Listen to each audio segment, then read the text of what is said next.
Malamit ang kaya sa brownies. Mga kapak-pak tsaka real. Ang malagkit. Ano yan? Cubic yata ito. Ay, 3 real mo. Ako, double that. Ice cream? Oh. O kaya Rocky Road. Oreo ice cream? Hindi! Ayoko na. Anong gusto mo? Double that. O kaya Rocky Road. Oreo ice cream. Eh, kinuburita yun. Anong gusto mo? Yeah! Parang to. Anong gusto mo? Anong ice cream gusto mo? Sinali na ako dito. Takaw mo. Kaya ka lumalaki eh.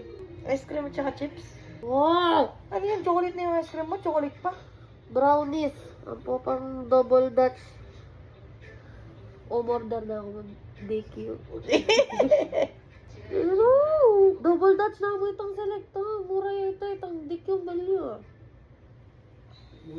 Tamaan yan na. Chocolate? Oh, siya. Cup na lang? Yuli ka magmakanta para itong tanga-tangan bukat.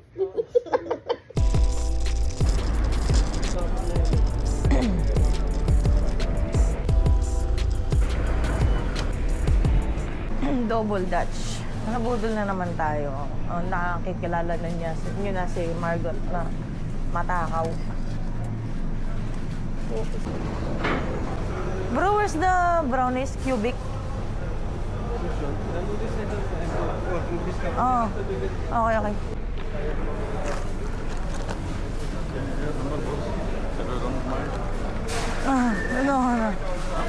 No, I don't use my phone. Cubic, hindi cubic to. Puti kasi yung lalaki na yun eh. Bro, where's the brownies cubic?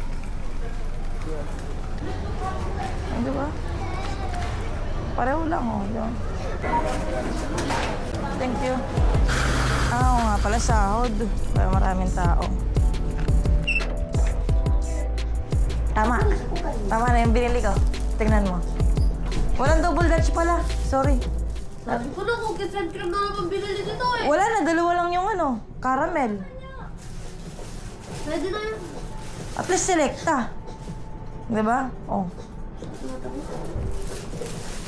Oh, tama yung cubic. Yan, number 1. Pwede yan. Double dutch yan, sakto. Mali pa nga yung nakuha ko na brownie kasi may kumukuha ng number ko tapos iniiwasan ko. Di ba lahi? Alam mo naman dito, di ba? Tama yung binili ko ngayon. Very good ako.